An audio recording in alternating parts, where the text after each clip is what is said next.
So about yesterday, as of the time recording this video, this interview came up for Sega's 60th anniversary, which, can I just say, Sega's 60th anniversary, they're really going hard on it. Sega is really pushing to make this anniversary really something special, with, discounts and, interviews and, certain, news related stuff. It's very cool. But anyway, so, yesterday there was this interview, and the person that was being interviewed was Daisuke Sato, who is a designer, a director, and a producer, and he is most well known for producing and directing the Yakuza series. And so he was interviewed, and obviously he was asked about a bunch of questions, and I highly recommend that you check this interview out. The link to it will be in the description below, if I remember. It's very interesting because the questions he's asked and the responses he gives and all the stories that he tells about his experiences of his career and all his favorite memories, they're really great stuff.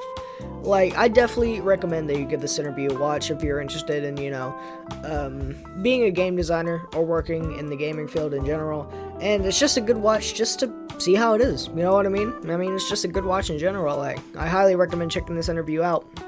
I first discovered this interview when I was going through Twitter, because there was one clip that was going around the Sonic community, and it blew up. A lot of people really paid attention to this clip, and I'm just gonna show you me reacting to it and talking about it. Okay, so I'm now going to react to this clip that people are talking about on Twitter, and it's very interesting. I'm gonna give my thoughts on it, but I'm gonna try to be brief. Number one, because, I have this whole entire video, and number two, I have a friend who likes to screenshot my face. You know who you are. You know who you are.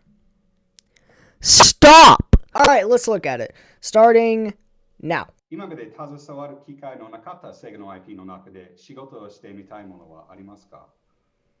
Okay, yeah, so, here he's starting to talk about it.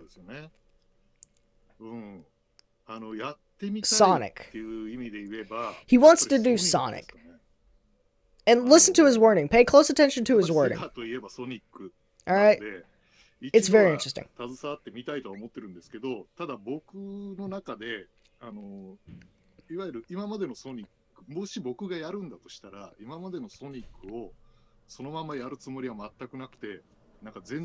This man! Dude! He legit said Sonic low-key kinda sucks. This man said, yo, Sonic sucks. Oh my god, that's really funny. His wording is super interesting. Just, he literally said, yo, low-key, Sonic kinda sucks. I would do it completely different. It's amazing, dude. So I know in that clip I talked about how, jokingly, I talked about how he basically said Sonic was bad, but his wording is actually extremely interesting, just because of how he sort of says what he says, because it's obvious that he's trying to say something, but he just doesn't want to, either out of fear of being fired by Sega or just something like that, right? It's almost like he wants to say Sonic is at least bad, or something. I'm not trying to make too many assumptions here. He may just be saying that he respectfully disagrees with how Sega is taking Sonic, but the way he's just kind of wording it, he's trying to be very careful with his wording, and it's almost like he really does want to say that it's bad, that he does not like it. And so, first off, I just want to say, do not get your hopes up. I doubt this is going to be a thing that ever happens. I doubt that he's ever going to work on a Sonic game. He may be involved in one at some point, because obviously he works on a bunch of games. Sato has worked on, let's see here, he worked on Monkey Ball, Streets of Rage 4, a bunch of Yakuza games. He's worked on a lot of really beloved franchises, right? In games and stuff. And so it's almost like, yeah, it's very interesting just how he says that. And so I want to take this time in this video to just discuss that, because it's very interesting. I mean, he leaves a lot of it up to interpretation, because he isn't specific on what he would do with Sonic and what he doesn't like about Sonic specifically. I mean, I guess it's pretty obvious, but like, he never says it outright. And so I just want to, like I said, I want to take this time and kind of discuss it. So that's what I'm here for. So I think there's two different ways that he could be like saying how he'd go about Sonic. The number one way is he wants to go back to the writing back when Jason was still the voice of Sonic, Jason Griffith, about Sonic Unleashed and Sonic and the Black Knight, which I personally think are the best Sonic stories. I've never personally played Unleashed, but I've seen like Let's Plays of it, and I've seen all of it, and yeah, the story's pretty good, all things considered. I mean, it's not too serious, it's just like, I think it's the right balance for Sonic, and Black Knight is one of my favorite games of all time, and I think is heavily underrated, and yeah, how Sonic's portrayal in that, you know, the story in that is really great. And so I'm thinking either he's referring to him wanting to go back to that style of storytelling, or he wants to go to something like completely different, like a new direction, right? Something like, I don't know, the Yakuza games. I've never seen a single Yakuza game, so I don't know how the story is, but it looks pretty gritty, right? It looks very mature, at least, you know what I mean? And so I'm thinking maybe what he's referring to is he wants to make a story either like the Jason era or like the Yakuza games. And I think that's, I don't know. I don't know. I really love Jason's stories back when he was the voice actor. I personally believe that, you know, that was Sonic at his peak, the Jason Griffith era in terms of story. And so yeah, I mean, if that's what he's talking about, then I'm definitely all in for it, right? I would definitely love to see how he would go about doing this, right?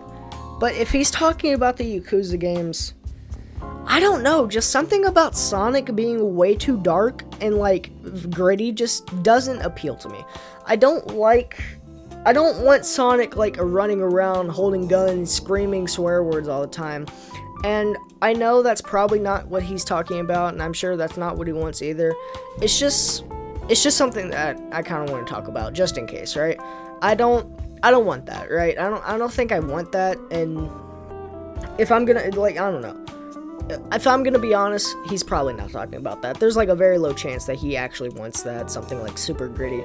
I think he's just referring to how, you know, Jason's storytelling was like back when he was a voice actor. I think something along those lines. Maybe slightly more dark, maybe slightly more, I don't know, jokey.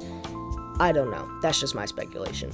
And another thing I want to get from this interview that I don't really see a lot of people talking about, and it actually reminded me of a video that I wanted to make. So there was a moment where he talked about working on F-Zero GX. There's in this interview he talks about working on a lot of games, but for one question, he specifically talked about F-Zero GX. And so, obviously, you know, Nintendo outsourced for that game. They outsourced for Sega to work on it. And, you know, him talking about F-Zero GX reminded me about a video that I wanted to make about Nintendo, where, you know, I was just thinking about how since, you know, Sega outsourced to their fans for games like Sonic Mania, I'm thinking maybe Nintendo could do the same, but for other companies, because obviously, I mean, Nintendo hates fan games, so they wouldn't invite, like, fans over to, you know, make games, but I feel like Nintendo outsourcing to other companies for their IPs, like F-Zero, obviously, they outsourced to Sega, and so I'm thinking, like, stuff like the Mario and Rabbids crossover and the Star Fox and Starlink crossover, stuff like that, where they kind of gave their IPs to other companies, could be something that they should look into more. Because, I mean, Mario and Rabbids Kingdom Battle, it was critically acclaimed. Starlink, I don't really know about all too much. I actually have the figures, I just never popped in the game. Not once. I'm just not interested. But I'm thinking they could, like, outsource more for games like F-Zero or maybe some other Metroid games. I know Retro Studios is currently working on Metroid Prime 4, which I'm extremely excited about.